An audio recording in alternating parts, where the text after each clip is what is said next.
not recommended, but you as a parent can still sign your child in. It may be against teacher recommendation, but we're still going to allow your child to take that class if that's what you want. So that's pretty much where it stands with the deal. The parent can choose. You know, they can say, no, I want my kid in that. Okay, let's do it. And the pathway exists to get to the BC. Right. So I think there's a natural tension built in here because, and I don't know that this is still the case in civilian high school or middle schools, but the sorting used to take place after 5th grade, and students would kind of start their track on, you know, maybe pre-algebra or algebra, and they would be set up from that point to have calculus in their senior year. DODEA largely are transient schools where students are coming and going. In grade 6, that's where the natural friction point is, and we understand that it's directed from the enterprise level down, but that seems to be, as an outsider, seems to be the primary friction point is that directive math course in grade 6. Not, you know, understanding that why it's there, but, you know, in why in a perfect world, if DODEA was not represented by transient families coming in and out of DODEA, that it would be a very good solution. But since that isn't the case, that there's this natural friction and tension built in. So, am I understanding that you want Algebra 1 in 6th grade? Is that what the board is asking me to take forward? I'm not sure. I'm not sure. I don't. We get to the end game. We're giving everything that was, and we're not, in spite of what you're hearing, we're not denying anyone anything. So I'm not sure what it is that you're asking DODEA to do. So my response to that would be is simply what we've talked about is develop a roadmap, and I think it sounds, what you're telling me is the roadmap exists out there, and so partially what I'm hearing back is then incomplete feedback. I'm getting a part of a story when I speak with different parents throughout the community. I'm getting part of the story and not the full story because these conversations have occurred at some point with the guidance counselor. A decision was made at some point, and maybe a decision, maybe we land on it too late in the semester, but the roadmap exists, the potential exists to do, to progress up through Calc, AP Calc BC, with the caveat being that in order to get to AP Calc BC, you have to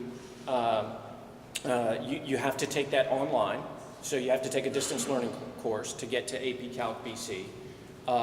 And then the concern being, I think, that we only have one student taking that this year. Taking BC this year? Yes. Yes, one in Fort Knox High School, yes. But I mean, that's a choice. We have students who took Calc AP last year that chose not to take a math course this year, not to take BC, or, and we have some that took AP Calc last year that are taking our real credit college algebra class this year.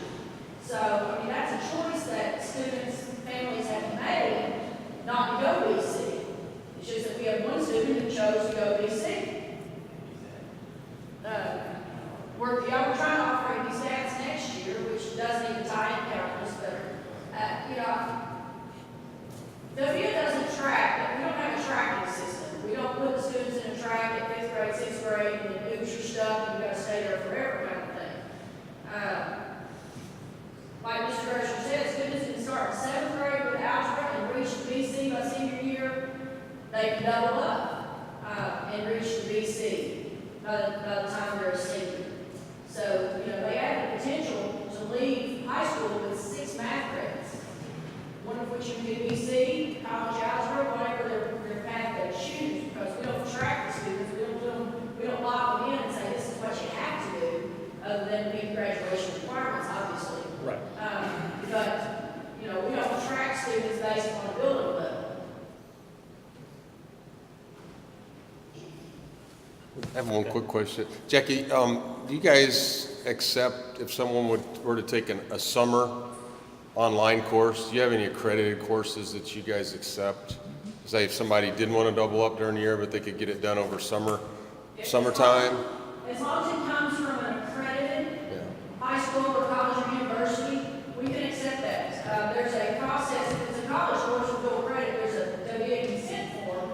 It's available online, I've got copies in the office, numerous ways to get it, but as long as it's from an accredited school, we can accept it. Non-accredited, we cannot accept it without proof of success at the next level. So if a student, for example, takes, pre-calculus and something, let's use that. And then they come, and they get it at an unaccredited and non-accredited school. So they come in, well, I can't give them the pre-calc credit. But they say, well, I took pre-calc, so I'm gonna go to AP Calc. And I say, well, I see you took it, non-accredited, I can't give you credit, so you go to AP Calc. At the end of the AP Calc year, because they've proved success at the next level, I go back at the end of the year and award that non-accredited pre-calc credit. So in essence, they get the credit, it just doesn't show up on day one, it takes until day 180 to show up, because they have to prove successful completion with non-accredited schools. So that's another way someone could, in theory, get on the pathway. They could do a different online. I've got, just Ron, dual credit offerings galore in my office right now that I've advertised, via announcements to kids as well as email announcements to parents for dual credit through ECTC as well as WKU. And unfortunately, with 400 students in our school, I've had 4 packets picked up and none requested via email from a parent or phone call or anything. So it's unfortunate those opportunities are out there. As such, reduced savings, 8% cost reduction at Western, 66% cost reduction at ECTC, and we just don't have anybody taking advantage of those opportunities. And that was a very aggressive approach that's been taken by Mr. Perry and Ms. Prather since the beginning of this school year. Yeah, and we've offered, we've been partners with WKU for, I want to say 3 years now with dual credit, and ECTC has just come on board now for next year. And I have 0 students who have taken advantage of dual credit through ECTC thus far. And in 3 years with WKU, I've had, gosh, I would say maybe 5 or 6 kids that have taken advantage of those classes. And when I say reduced grade, I'm talking $200 for a class that costs you $1,200 to wait your freshman year of college to take it. ECTC, we're talking $150 for a class that costs you $600 when you go to college in the fall. So, I mean, it's unfortunate that we don't have more kids take advantage of those opportunities because they are quality education, accredited schools, and the ability to accelerate dual credit. Yeah, you're getting double credit, you're getting high school credit, you're getting college credit too. No, for those in the audience here that weren't here last year, so we worked with Ms. Prather and Mr. Lear in particular was able to make Fort Knox a test case to allow, I think, quadruple the previous limit for dual enrollment courses. So this is something the board is very interested in, and you know, we understand that students and parents are over-scheduled and they may see dual enrollment as another time requirement, but we just ask that anything that the administrators can think of to push this information out and to draw kids in, we would sure appreciate that. And regarding the discussion on math progression, we've spent a good deal of time on it, and so unless there are any objections. So just one quick annotation. So AP Calc BC, can we, I note that it's not in the course catalog, although I know it's online. Is it possible to add that to the course catalog at some point in the future? Well, I have the link to the W Online DBHS link in our course catalog because I don't want to discount any other courses that DBHS offers. So all they have to do is follow that link to DBHS and it will list any and all courses that the DBHS offers, because it's not just BC that we can take through DBHS. There's an abundance of courses. Sure. So, you know, if I try to pull all the DBHS courses and put them in the Fort Knox High School catalog, our catalog would go from 22 pages to 96 pages. So I've just got the link to DBHS in our catalog. So they just follow that link right to the DBHS courses. Okay. Okay, so thank you very much for those. It's the last page of the Fort Knox High School course catalog. It's on the very last page of the catalog. It says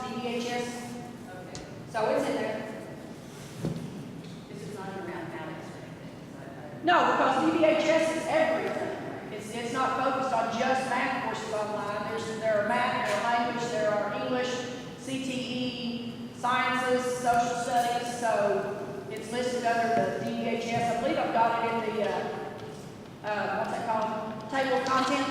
I think it's in the table of contents, but it's at the end of the course catalog. All right, so we're going to go ahead and move forward here. Thank you very much. The next item on the agenda is the next academic year elementary school footprint. And as to provide a quick summary, the board has been working with the superintendent, who has also been working with the bargaining agency and Garrison to come up with the optimum neighborhood laydown for next year for elementary schools. And I know there are several parents that are interested in this and concerned. And we also talked over the last several meetings about, once the decision is made, how to best get the word out there to ensure that there is no confusion. So with that, sir, I'll hand it over. Thanks. I've announced at the previous meetings, and I told you I would look at the neighborhoods as we move forward. And the enrollment hasn't changed very much, thank you, Rhonda, over this period of time. As a matter of fact, it's gone up in a couple of the neighborhoods that I had targeted for Van Voorhis. So for next school year, the 3 neighborhoods that will go to Van Voorhis are Chestnut Glen, Oak Park, and Pritchard Place. And all the other neighborhoods will go to Kingsolver. This is only elementary students. Now, that being said, if you have a compelling reason for wanting your child to go to one school or the other, all you have to do is put it in writing to me, and my practice has been I approve those. Pardon? They'll have to provide their own transportation if you go out of zone, but that's the only stipulation. All other reasons would be approved.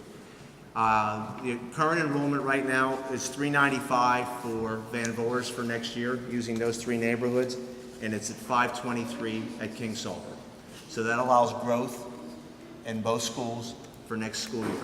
I think I'd mentioned about possibly moving Maple Ridge back into to Van Voorhis. If I do that, then both schools drop below 500 and we lose staffing. So it's a numbers game, ladies and gentlemen. That's all I can tell you, and that's why it's like that. But if your child is in Van Voorhis this year and you would like them to stay in Van Voorhis and they're not zoned for there, all you have to do is write me a note and I will approve that. You just have to take care of transportation. Yes, sir. Be happy to.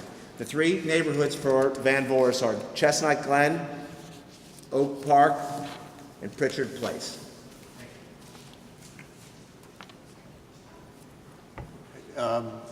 So the second part of this is, how do we ensure that incoming families get the information, and perhaps the school pages is not, they would not be sufficient to get that information out there. And perhaps the privatized housing office, and we've talked to Garrison about this, and they are supporting the information flow on this to ensure that that is out where it needs to be. So, and I will send out a letter to both school communities, hopefully the first part of next week, unless I can do it tomorrow. I'm still here tomorrow, so. To the members of the board, do you have any questions, comments, or concerns about this? Me? About that today. Okay. No, not today. Hearing none. The next item on the agenda is the Kingsolver update. I think we had a coverage on that already. Are there any comments on Kingsolver? Hearing none. We will move forward to new business. So the board has provided a series of reports. The first of those reports is the cafeteria monthly report. And for members of the community that don't see this report, it has the numbers served and the account balances. And Mr. Gerson, I just would like to ask questions about the total accounts with negative balances, given that we are in late April, and Van Voorhis has even though they have the largest positive balance, they have a fairly large negative balance. So 2 parts here. What is the process at the end of the year to ensure that those accounts are reconciled? And then the second part of that is there's there's been a push as of late, starting in New Mexico and moving across the states to get away from what used to be called the cheese sandwich of shame if a student is in a negative account balance, and then the adults would figure out the finances. So I just was hoping you can provide some insight into what happens to a student that wants a lunch and has a negative balance. What do they get? We work very closely with those families who are negligent in their accounts. So we do have a mechanism in place where we call parents frequently, we write to parents frequently. If we are unsuccessful in that regard, and we will work with the military, and there will be a wage garnishment to recoup those funds. So I know $1,494 looks like a lot of money. In comparison to the Campbell, where I have a $30,000 deficits right now, we somehow reconcile each year. One of the things we do try to encourage families to do is to consider putting in the application for free and reduced lunch. And that goes hand in hand with this process. And many parents think there's a stigma or something that goes along with that by putting in for free and reduced lunch. And there's many factors that go into whether or not you would be eligible for a free and reduced lunch. It's not just your pay grade. Could be the number of children you have or number of debts you have. There's other factors going in. So that's part of our encouragement to working with them. On some occasions, we haven't had to engage command to assist in this. All soldiers have to clear with the schools before they can PCS. So these balances have to be taken care of, so they cannot clear. Okay, and then if a student has a negative account, how is that handled in the lunchroom? Even if they have a negative account, we still feed them. And they get a regular? They get a regular lunch. Okay. And we don't have peanut butter and jelly sandwiches, nor do we have cheese sandwiches. Our job is to feed children. A negative balance is not about the children. That's why we feed them. And that's the way it has to be, because the children come first. thank you. To the members of the board, are there any questions, comments, concerns? Hearing none, we'll move on to the next item, which would be the financial statement. Members of the board, are there any questions or concerns or comments on the financial statement?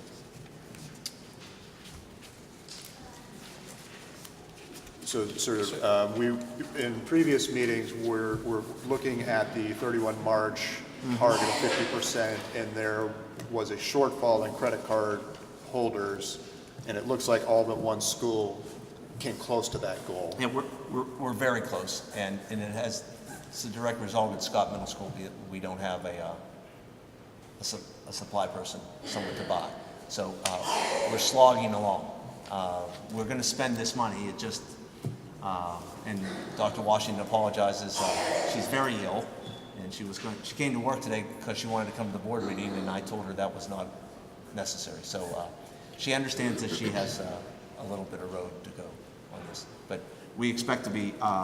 We always expect to be fully obligated by our benchmark times. We just fell a little bit short there at the high school and the middle school, and some of that was because of the SSA. Good thing was we just hired a new administrative officer here at the high school, so that's going to assist us in the billing official, the payment of things. And we may have a supply person ready to go here soon at the high school. So we have our fingers crossed. Okay, thank you. Any questions, comments, concerns on this? Hearing none, we will move on to enrollment. It looks like we had only minor changes in the enrollment numbers since March. We went up a whopping 3 students. Okay. Are there any comments, questions, or concerns on the enrollment numbers? And for those in the audience, the Garrison Command is tracking an influx over the summer. And they've been working with DODEA, so all parties that need to know, how many additional families are coming in do know, and that is being accounted for. The one question I have about the expected increase in students, so funding for the discretionary type of accounts is based on enrollment numbers. It is. So are you forecasting higher numbers and now to get increased funding for next year? How does that work? The funding for next year will, of course, we're still in a continuing resolution as a federal government, so it's, and we were fully funded with our discretionary funds. We will be reallocated based on enrollment for next year, so when next year's budget, if ever it comes, will be based on that enrollment increase. We also will have, principals are working right now with a list of larger dollar amounts that would be unfinanced requirements. So they are putting together packages, so when we have fallout money as an agency, if someone doesn't meet their obligation, full obligations, money's pulled back and things can be re-obligated. Oftentimes these are bigger ticket items that run in the tens of thousands of dollars range. So they're working hopefully on their list right now. Okay. Are there any questions or comments on enrollment from the board? Hearing none. So the next item on the agenda would be school board elections. Okay. So I just wanted to, Sure. I don't know that we, maybe it was personnel that's done then, so I'll wait. Okay. I wanted to make an announcement about the middle school subject. Go ahead. Right, so school board elections, the board will decide at the next meeting when the follow-on elections will happen. What I will say is there are multiple members of the board likely to leave over the summer, and look at those of you out here right now that are coming to the meetings that are involved to seriously consider running and getting involved. And I think I see two volunteers right there that seem very, very excited about the idea. Maybe they'd like to stand and make a short 5 to 10 minute speech. So we will follow up with that information, and we will publish it in the Gold Standard and via the school web pages. Yeah, just if I may, for just 2 minutes, it's really important that we have a school board, and it's really important that that school board advises the schools on things that impact this community. None of our teachers live in the community. I don't live in the community. It's so different than it is overseas, where we live in the community, we go to church in the community, shop in the community. We don't live in the community. So it's good to have a voice from the community advising us. But this board has done some pretty remarkable things this year. We've changed the dress code for our schools, we think, for the better. We've opened up the partnership we have with the universities to do a dual credit, and that's been the work that the school board's done. They've assisted us with the athletic fields and targeting some things that are going to work to our benefit. This is a rich discussion we've had the last 2 months on the mathematics. This is the kind of input that we need as a school system from our constituents. And so I would encourage you or someone else, any parents that are out there, to run, because you are vital to this board. Perhaps one of the biggest impacts they have is the fact that when we have students who make poor choices, and we do have some, sometimes we have to have them not attend school for a while. But we go through a process, we have a panel of people who interview, and we look at all aspects of why the student behaved in the way they did and what would be an appropriate consequence for them. And there's always a board member that sits on that panel, always.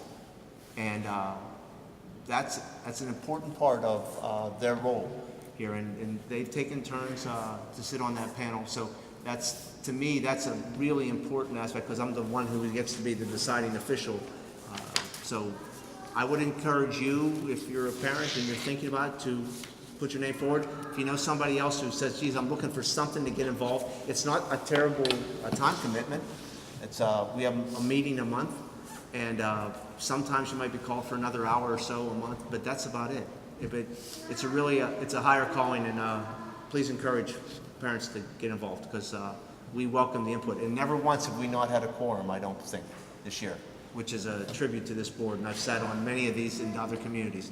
Never once has this board failed to meet their obligation of having a quorum, so thank you. Thank you for that. Are there any questions, comments, concerns on this topic? Hearing none. The next item is an item that the board talked last year, and it's checking back in this year. It's the fiscal oversight of the accounts for the athletic department and the athletic-related booster clubs. And this is something that the board has approached about on a cyclic basis, because they're, you know, with the booster clubs, sometimes there's some confusion as to why the clubs exist and where the money's going. And then there are perceptions of a lack of fairness, maybe, in terms of how the money's being distributed by the athletic department. So we get, I would say on a constant basis, questions and queries and concerns, because it's just by the nature of it, there's not a lot of public information out there. And I do know there is a lot of concern. So this is the intent is to once again go over how the oversight process works, and what checks are in place. Okay. The Booster Club is just like the PTSAs or PTOs that you have at the elementary schools. They're private organizations. And I'm not going to put Colonel Ayton on the spot, but they're private organizations on this installation operate under his purview, under the Garrison Commander's purview. And they are required each year to go through an independent audit of their books. And I'm not going to tell you that even though he provides, the Garrison Commander provides complete oversight of all the private orgs and they have an independent audit, I'm not going to tell you that there aren't problems with private organizations. He can probably tell you there are problems with private organizations. Typically what happens, sometimes you get overzealous folks, you get folks who don't understand the integrity that's needed to be on these. The school typically, the school officials typically are they get the blame when somebody does something wrong.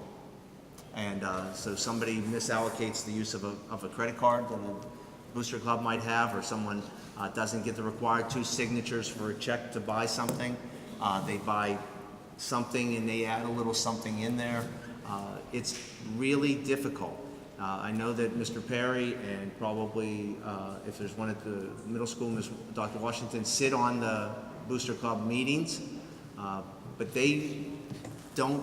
It's not their meeting, it belongs to the booster club as a private org. So it's one of those, we operate sort of in a parallel universe. Yes, they support us, their sole purpose is to support us.